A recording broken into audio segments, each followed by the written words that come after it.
Hi, my name's Shailin, and I worked with Alannah, and we are presenting on gender and labor in South Korea and Taiwan. The methodological approach on the micro level analysis was that in South Korea, there was a lot more workplace discrimination against women. There's a lack of childcare and extraneous hours that make many women want to drop out of the labor force after marriage. Strict Confucian values throughout all of South Korea that kind of emphasize traditional gender roles. Mainly large companies in South Korea are looking for younger unmarried women. Whereas Taiwan has more flexibility in employment options and a higher access to family-friendly work environments. Taiwanese women overall just have higher labor force participation rates. Taiwan also has Confucian values and views. However, it's a lot less rigid than South Korea's. Taiwanese women are able to work in more flexible, family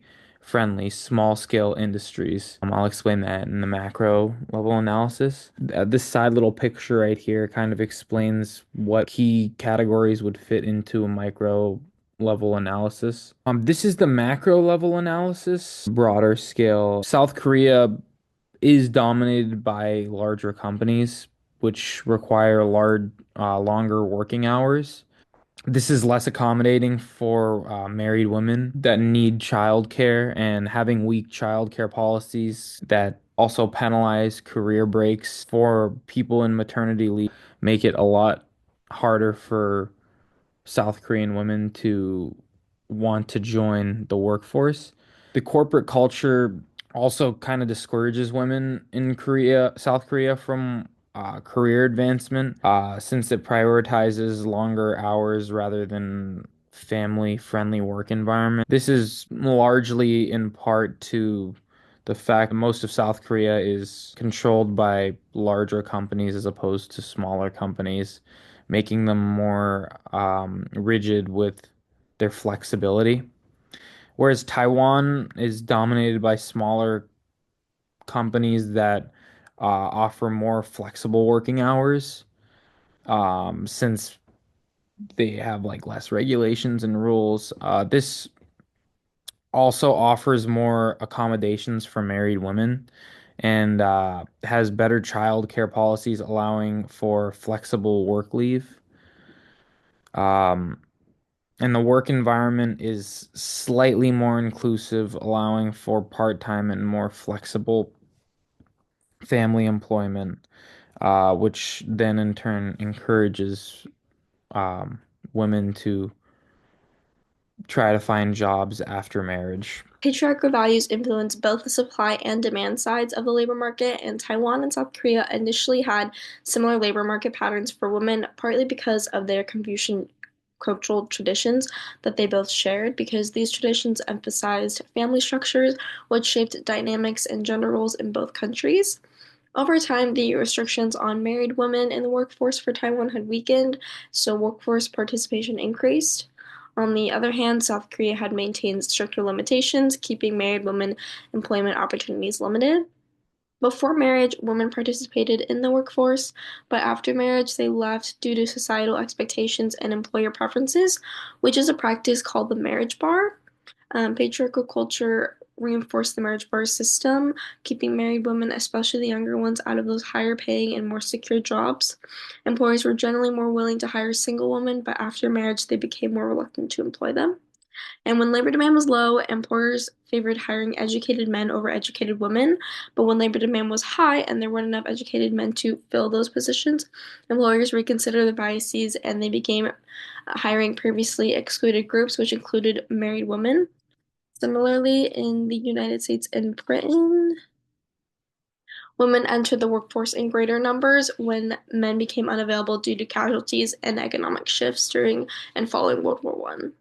And regardless of skill or qualifications, women in East Asian societies, which include Taiwan and South Korea, they've been steered into low-income jobs or even discouraged from joining the labor market altogether. And it wasn't until recently it was common for women in both countries to delay marriage just to help contribute financially to their parents, but then they exit the workforce later on to focus on childcare and household responsibilities. The labor demand and job flexibility.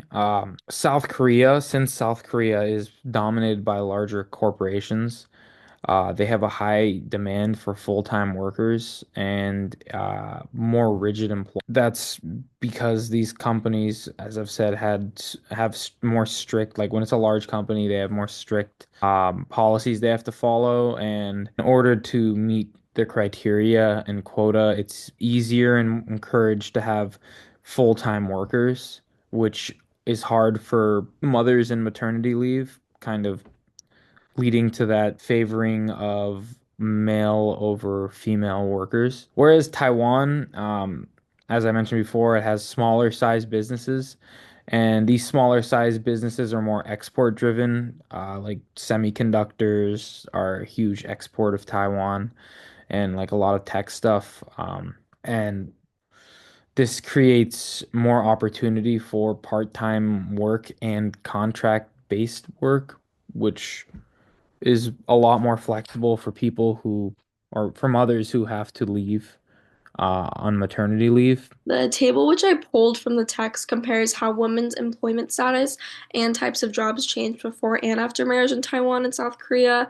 This highlights differences in labor force participation and job distribution between the two societies.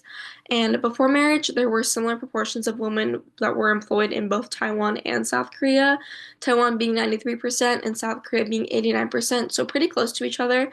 But after marriage, Taiwan had dropped to 67% and South Korea had plummeted to 30%.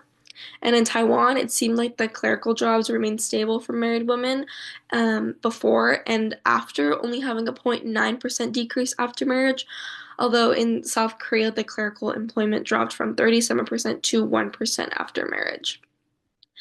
Before marriage in Taiwan, those not in the labor force increased from 5.8% to 45.1%, meaning many women left work after marriage. So, labor demand, not just patriarchal values, influenced women's work opportunities after marriage. And in Taiwan, higher education for women increased their likelihood of employment. But in South Korea, the opposite had occurred. Married women with more education were less likely to be employed, which contradicts the general expectation that a greater human capital leads to a higher income and a greater workforce participation rate. The effects of government policy and the war market. South Korea kind of has more of a lacking structure to their child support. That makes it hard for women to want to join the workforce in South Korea after being married.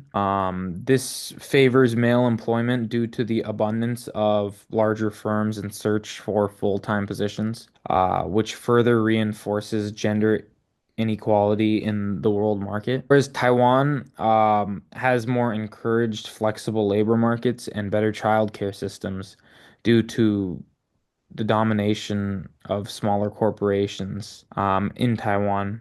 This makes it a lot easier for Taiwanese women to enter the labor market, which also helped with Taiwan's integration into the global market since more flexible employment opportunities um, can lead to higher employment and more labor-intensive export. And with a higher labor-intensive export, you can create things like semiconductor metals and microchips, since you have more hands-on from both women and men workers, part-time or full-time. And this led to the rapid expansion of the electronics and textile exports. One of my favorite shows to watch is Good Girls, and I was able to find some parallels with this week's reading to the show. And this show follows three women who face very large financial struggles, but they turn to crime to help financially support their families. And the main character, Beth, she's been a stay-at-home mom for years, while her husband runs a car dealership, making him the breadwinner for the family. And she later discovers that their entire savings were wiped out because he had mismanaged their whole finances from their retirement fund to the mortgage on their house. So she tries to enter the workforce, but she realizes that she has no work experience ever. All she's ever known was to be a mom and take care of her family. So it's impossible for her to find a job, and employers did not take her seriously because she was never a part of the workforce. And this is a situation that mirrors the reality in many, many countries, including Taiwan and South Korea. As mentioned previously about patriarchal values, many married women are often discouraged from working And if they attempt to re-enter the workforce later, they are pushed into lower paying, unstable jobs due to lack of experience. But in this situation, Beth was steered into crime due to her desperation.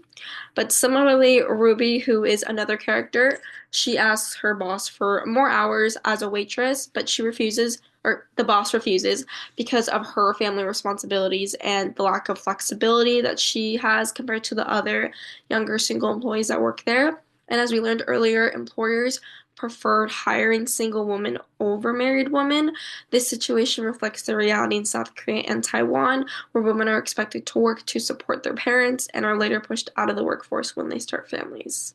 Some questions that Alana and I had for the class discussion. Number one is in what ways do cultural expectations continue to influence women's employment opportunities today? Number two is, do you think economic necessity can permanently shift societal norms regarding gender and employment, or are such changes temporary? Number three, how do differences in job flexibility affect women's ability to balance work and family life? Number four, what could be some long-term economic consequences of lower labor force participation of women in South Korea?